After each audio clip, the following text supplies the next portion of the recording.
Welcome to your astrological forecast for the week of Monday, November 11th through Sunday, November 17th, 2024. This past week has been pretty freaking weird, at least for me. And I think that's not just my experience. I think that's the experience of many others as well. Part of that is because we're just coming off of this opposition that we had between Mars and Pluto, both of which are kind of troublemakers. They're both malefics. And so I think that caused a lot of issues, and there was just I don't know, kind of a lot going on, a lot of dysfunction that I've heard from many people. So we're kind of coming off of that. I do think things will mellow out a little bit. Before filming this, I was kind of just looking at the charts for this week and just kind of, I do that sometimes. I think about what's the pattern, like what's the theme of, like, for example, this whole chart. We can kind of look at each placement and get lost in the details, but what's the greater picture? And really, honestly, right now, everything is somewhat scattered. And so that generally will give you a well-balanced chart. And I say that very cautiously. I know that we are living in very wild times. That's more of a long-term thing, though. Within those wild times that are taking up years or decades, we're very deep into that. But within that, though, we do get certain periods that are more or less intense. The main intensity that I saw kind of recently was more centered around eclipse season and Mercury retrograde that we experienced in kind of like August, September, even October. So again, I want to be very cautious, but I really do think things are kind of mellowing out as we get into the charts for this week. You can see Sun is still pretty well into the depths of Scorpio. We're still in Scorpio season, that middle tier of fall, middle third of fall, trimester of fall. So like I've said, there's that kind of emotional intensity, that rawness, that combination of intellect and that analytical tendency that comes from Scorpio, but also the heavy emotion and intuition. So we're experiencing all of that, but and even as we start out this week on Monday, November 11th, we also have Moon in Pisces kind of hanging out with Saturn and Neptune there. So it is a lot of water in the chart, at least for Monday, with both the luminaries and water signs. So a lot of heavy emotion, but that will quickly change. And like I said, there are a decent amount of planets in other signs as well. Mars and Mercury are both in fire signs. Venus is also in Sagittarius with Mercury. So a lot of warmth, a lot of excitement and spontaneity that we've had as well recently.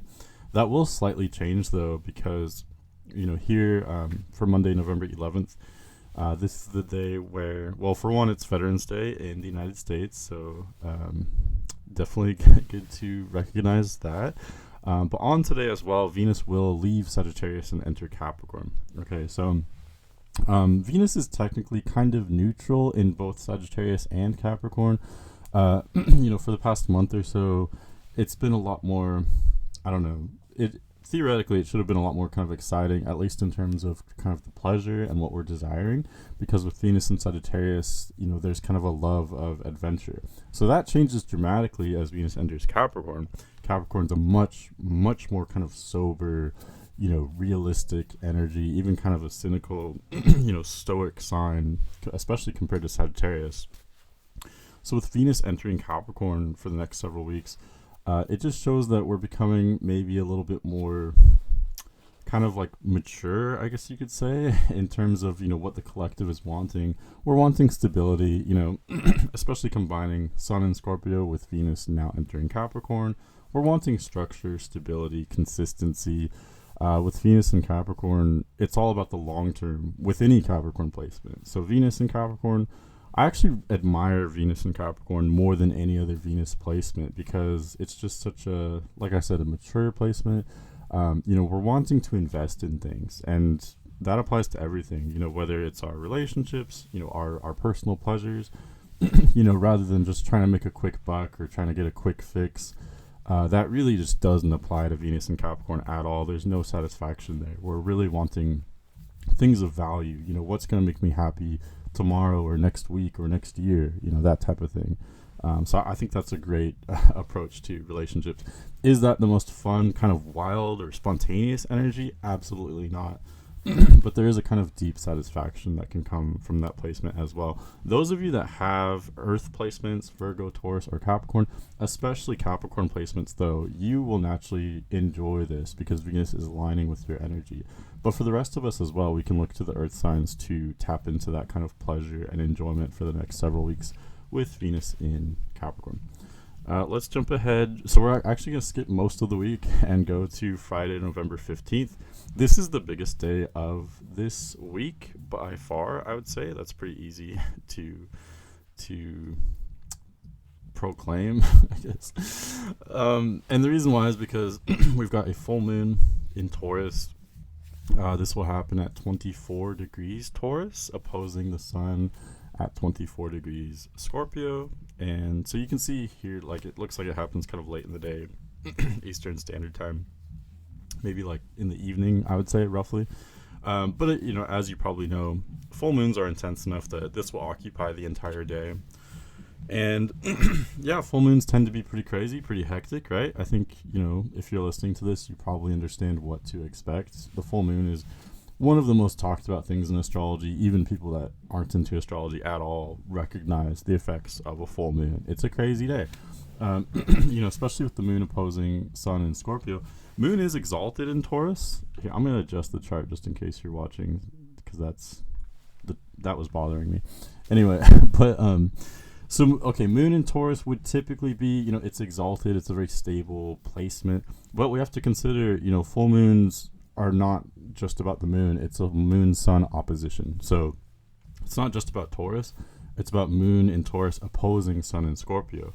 What do Taurus and Scorpio both kind of have to do with? What is that axis all about?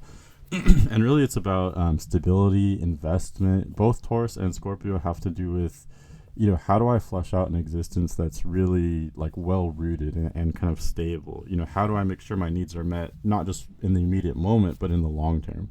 So really, it's kind of going along with what we talked about with Venus and Capricorn. Like, everything's shifting. We had so much fire energy last week, and we still do. Again, Mercury and Mars are still in fire signs.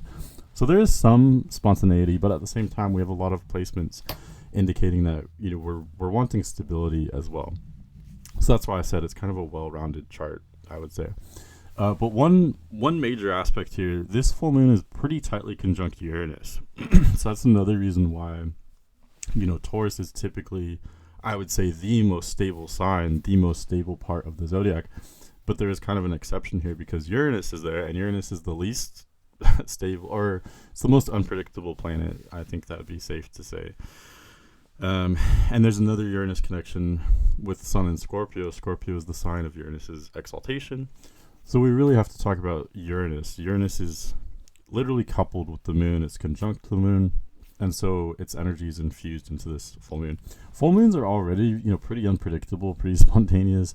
There's a wild mix of, just drama, like really good things happening, really bad things happening. It's kind of just all over the place because the moon itself is a neutral energy. It's not overwhelmingly positive or negative. So now combining that with the conjunction to Uranus, it just makes things that much more unpredictable. I think this full moon will be particularly wild. And what I've really observed with Uranus is that this has huge potential at triggering awakening, increased consciousness. And I think these things can be exciting to talk about. They sound really great, and they are, especially for me or for those of you that are listening. You're here because you are interested in increasing consciousness. You're here, you're looking at patterns, looking at astrology. You're interested in greater self-awareness. Uranus helps with all of that. So it's very exciting.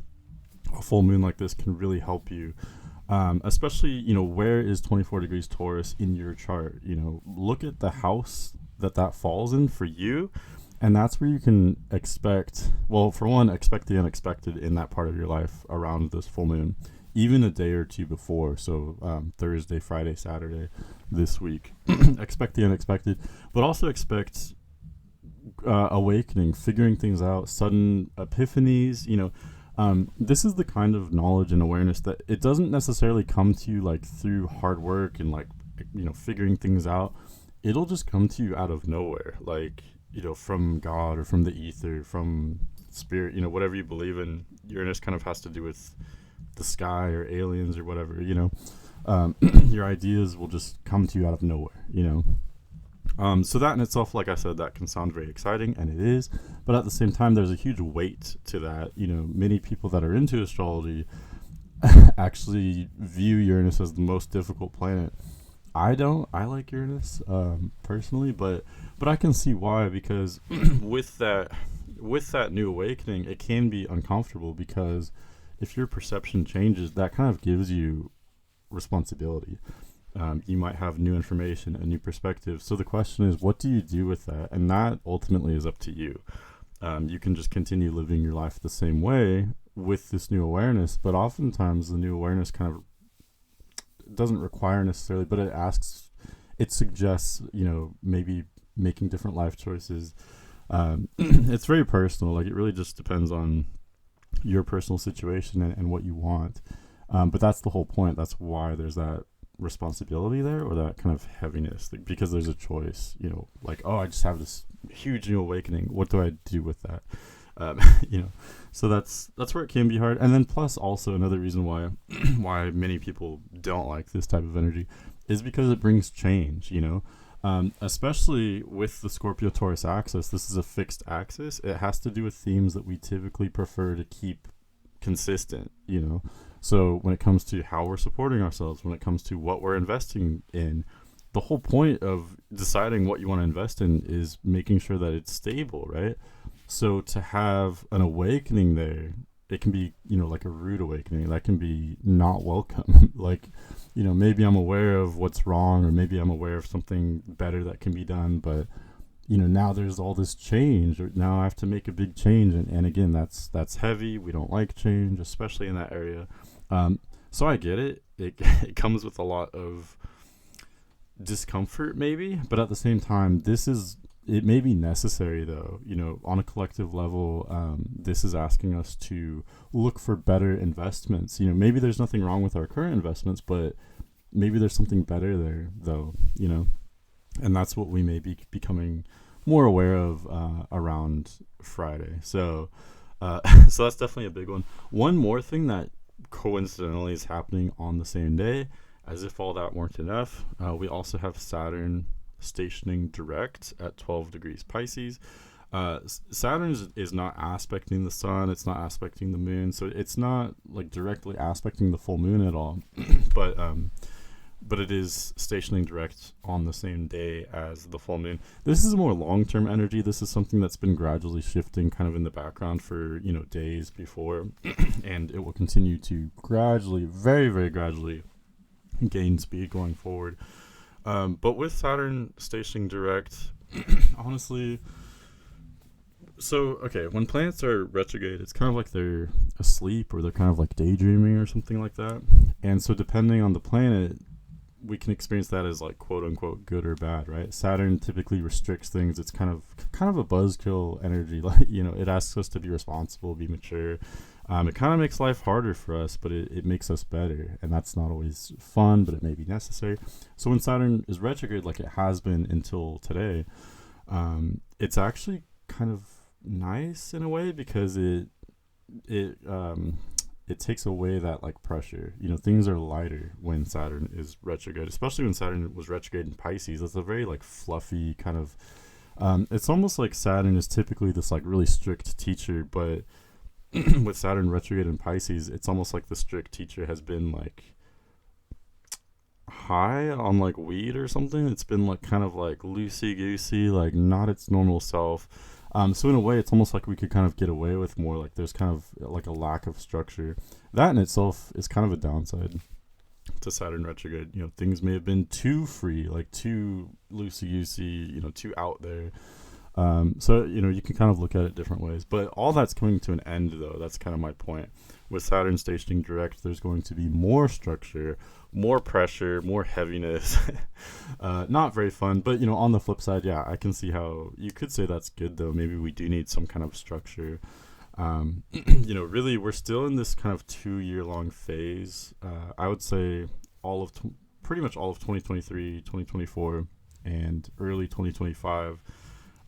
Saturn and Neptune are in Pisces, and so we're in this kind of like we're in this weird phase where we don't know what to believe in when it comes to like society or the government. Like there's so many different ideas, and ultimately we're kind of just lost. Typically, I'm kind of going on a tangent here, but this is semi-relevant. Whenever Saturn is in Pisces, society becomes kind of hopeless. This happens every 27, 28, 29 years. So it's not the first time this has happened, but you can look back to I think it was like the late '90s. You can do the math, but it happens in cycles.